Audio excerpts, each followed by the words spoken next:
자, 여러분 이제 3강 복식분기 원리 세 번째 강의로 왔습니다. 그래서 우리가 저번 강에서는 분계, 전개에 대해서 학습을 했다면 이번 시간에서는 이제 시산표에 대한 이야기부터 한번 시작을 해볼 거예요. 자, 우리가 시산표라는 건 뭐냐 하면 자, 우리가 양쪽에다가 분계를 했고 그 금액을 또 양쪽 티계정에다가 집계를 했죠. 그럼 예를 들어서 양쪽의 숫자는 같아야 되는데 이제 같지 않을 수도 있잖아요. 사람이 장부 기록하다 보면 실수를 할 수도 있는 것이고. 그래서 양쪽의 금액이 잘 들어갔는지를 오류를 검증하기 위해서 작성하는 표가 바로 시산표예요. 자, 그럼 어떤 식으로 하는 건지 한번 볼게요. 자, 여러분 예를 들어서 우리가 저번 강에서 했던 T계정을 보시면 현금 T계정을 보시면은 70만 원, 10만 원이니까 80만 원만큼 현금이 증가됐죠. 이렇게요. 그 다음에 현금 T계정 대변에 보시면 비품 20만 원이라고 해서 20만 원이 줄었었죠. 그러면 80만 원이 증가됐고 20만 원이 줄어가지고 그쵸? 현금은 지금 60만 원 남아있는 상태이잖아요. 그래서 우리가 현금은 자산이고 자산의 증가는 차변이고 감소는 대변이니까 요 남아있는 잔액은 요 차변 쪽에 남아있게 되는 거예요. 자, 그럼 비품을 볼게요. 자, 비품 보시면은 20만 원이 증가됐고요. 그렇죠? 대변의 금액은 없어요. 그렇죠? 그러면 당연히 비품 지금 20만 원이 남아있는 거잖아요. 그렇죠? 비품도 자산이기 때문에 자산은 차변에 증가하니까 당연히 차변에 금액이 더 많이 남아있게 되는 겁니다. 자, 차입금 보시죠. 자, 차입금 보시면 대변에 10만원, 차변에 금액이 없어요. 그렇죠? 그러면 당연히 갚아야 될 차입금 부채는 지금 대변에 더 많이 기록되어 있는 거죠. 그래서 부채의 증가는 대변이에요. 그렇죠? 그래서 여기 10만원, 여기 없으니까 갚아야 될 부채 10만원만큼이 남아있게 되는 겁니다. 자본금도 부채와 마찬가지예요. 자본금, 자본이죠. 자본이 지금 70만 원이 증가됐고 줄어든 건 없어요. 그렇죠? 그러면 당연히 70만 원의 자본금이 대변에 더 많이 기록되어 있는 거죠. 자, 여러분 이렇게 시산표를 짓게 보니까 요 양쪽의 금액이 같죠. 자, 왜 그런지 한번 생각을 해보면 우리가 분계, 전계에서 배울 때 자, 양쪽의 금액을 똑같이 기록하고 그 금액을 다시 한번 차변과 대변에 옮겨 적어 주는 거잖아요. 그러니까 당연히 이 차변과 대변 금액의 전체 합은 동일할 수밖에 없는 겁니다. 자, 근데 조금 헷갈리는 건 요 합계랑 잔액을 표시했는데 요 잔액도 어때요 보니까 잔액도 같죠? 자, 왜 그런 건지 한번 간단하게 생각을 해보면 자, 여러분 예를 들어서 내가 현금을 100원을 은행에서 차입을 하면 차입금 100원 이렇게 되잖아요. 그죠? 이 중에 만약에 현금을 70원을 갚았다. 그럼 이렇게 되게 되면 차입금이 이렇게 줄어들게 되거든요. 자, 그럼 봐봐요. 지금 차변 합계 170원, 대변 합계 170원 같죠? 그렇죠? 자, 근데 현금은 100원 증가했고 70원이 줄었으니까 현금은 30원이 남았잖아요. 차입금 부채 100원이고 70원이 줄었으니까 차입금 30원이 남았잖아요. 이 잔액도 어때요? 같죠? 같을 수밖에 없는 거예요. 양쪽의 증감이 같이 같은 숫자가 기록되기 때문에 그래요. 그래서 이 잔액도 당연히 같을 수밖에 없다. 자, 여러분 이거는 이해만으로 끝나시면 안 되고요. 기억해 주셔야 됩니다. 자, 그래서 자, 우리가 차변과 대변의 요 합계는 같게 된다라는 거. 자, 그럼 요 시산표의 형태는 크게 이제 잔액 시산표와 합계 잔액 시산표와 합계 시산표 이렇게 세 가지 종류가 있습니다. 근데 이제 아까 보셨던 그 시산표가 바로 합계 잔액 시산표예요. 합계와 잔액을 다 나타냈다는 거예요.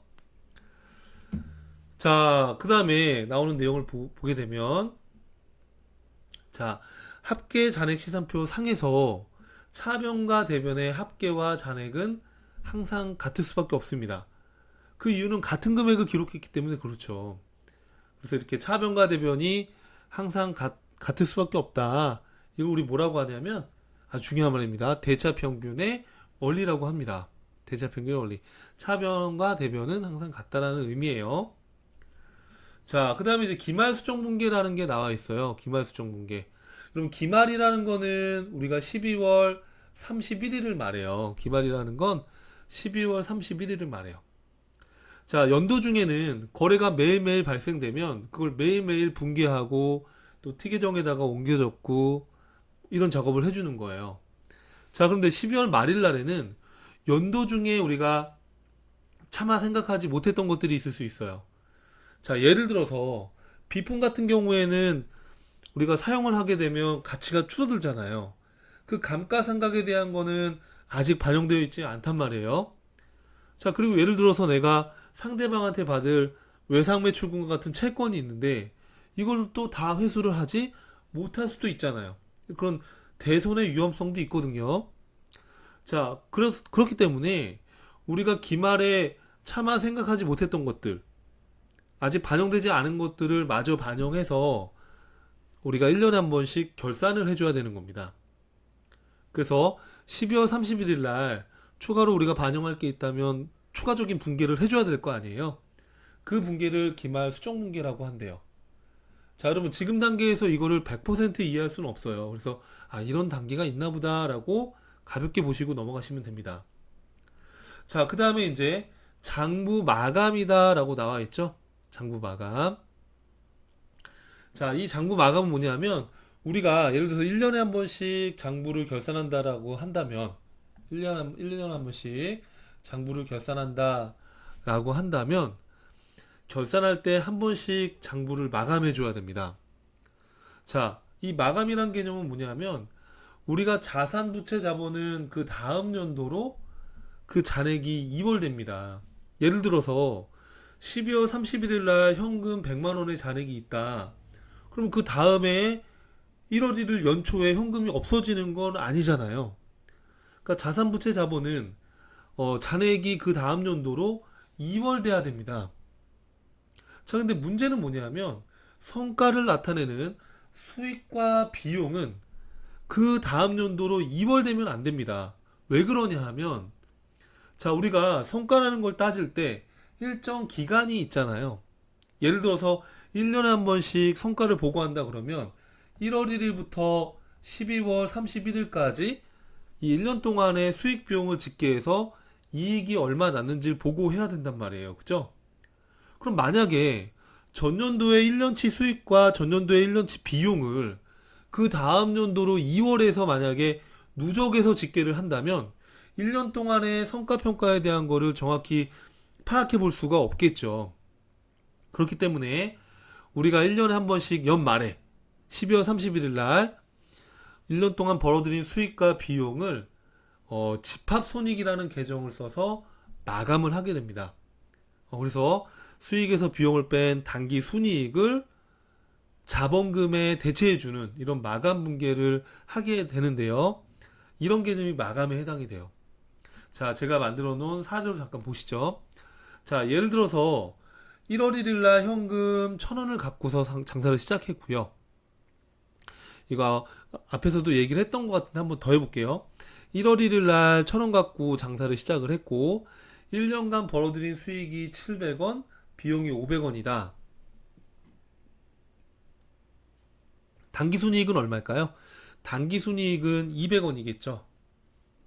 그럼 당연히 12월 31일 날 1,000원에서 1,200원으로 내 재산이 늘어났겠죠. 그렇죠? 자, 그렇기 때문에 이 처음에 1,000원 투자한 거랑 1,200원과 이 차이 금액, 이 200원에 대한 내역이 뭐라고 했었어요? 손익계산서다라고 했었죠.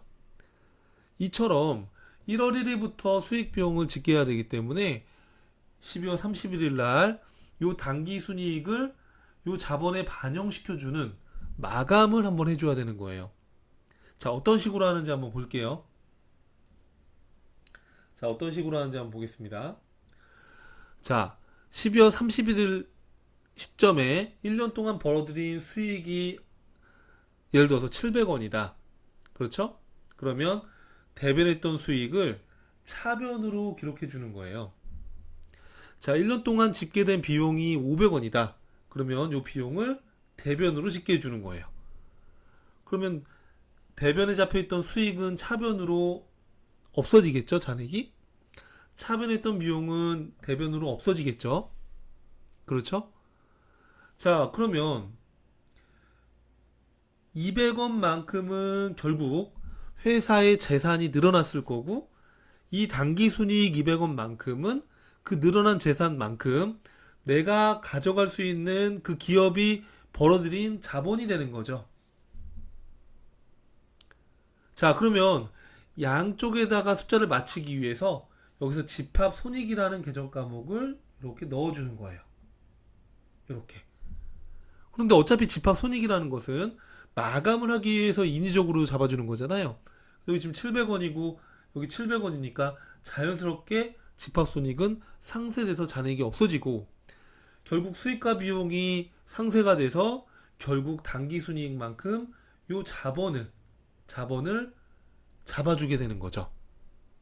그러면 요 200원 늘어난 것만큼 12월 31일 날 자산이 더 늘어나 있을 거니까 12월 31일 시점에 자산부채 자본이 정확히 양쪽이 일치하게 됩니다. 자, 이걸 우리는 마감이라고 하는 거예요. 마감.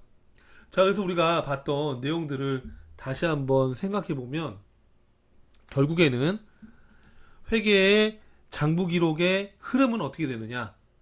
자, 첫 번째는 우리가 거래를 인식해야 되는 거죠. 거래. 이게 거래인지 아닌지. 그럼 만약에 거래라고 한다면 두 번째 단계에서는 붕괴, 회계 처리를 해줘야 되는 거죠. 그 다음에 이 붕괴한 것들을 요약하고 정리하기 위해서 전기라는 걸 한다고 했었죠. 자, 이 전기가 제대로 작성되어졌는지 시산표를 작성해 본다라고 했었어요. 자, 근데 여러분 12월 31일 날 자산부채 자본 수익 비용에 반영되지 않은 게 있으면 기말에 우리가 추가로 붕괴를 해준다고 그랬죠. 자, 그걸 뭐라고 했었어요? 기말 수정 붕괴다라고 했었죠. 이걸 또 다른 말로 결산 정리 붕괴다 이렇게 얘기하기도 합니다. 같은 의미예요. 자, 근데 여러분 우리가 시산표를 작성을 할 때 이 기말 수정 붕괴를 하기 전이냐, 기말 수정 붕괴를 한 후냐에 따라서 수정 전 시산표다, 수정 후 시산표다 이렇게 또 구분하기도 합니다. 참고해 주세요. 자, 그리고 12월 말일 날 수익과 비용을 마감해야 되는 거죠. 그리고 마지막으로 그 마감 과정을 통해서 재무제표, 손익계산서와 재무상태표와 같은 재무제표를 만들게 되는 거예요. 자, 이처럼 우리가 회계의 장부의 기록의 과정이 이렇다는 거 여러분들 생각을 해보셔야 됩니다. 자, 이걸 조금 더 어려운 말로, 조금 더 멋있는 표현으로 회계의 순환 과정이다 라고 얘기를 합니다. 그래서 회계의 순환 과정은 거래, 붕괴, 전기, 시산표 작성해서 마감해서 재무제표를 만드는 그러한 패턴으로 장부가 작성이 됩니다. 자, 이때 여러분 우리가 시산표를 작성해서 재무제표를 작성하는 이 과정을 결산이라고 해요. 뒤에 가면 다시 배울 거니까 이렇게 결산을 1년에 한 번씩 한다라는 거. 근데 이제 큰 기업에서는 이제 매월 손익 분석을 하기 위해서 매월 또는 3개월 단위, 분기별로 또는 6개월 단위, 반기별로 결산을 실무에서 하니까 참고해 주세요. 자, 여러분 지금은 우리가 이론을 공부하고 있죠. 그래서 우리가 이걸 연습장에다가 분기해서 또 T자 모양에다가 옮겨 적고 시산표를 작성하고, 자, 이런 과정들이 전산회계 프로그램에서는 다 자동으로 됩니다.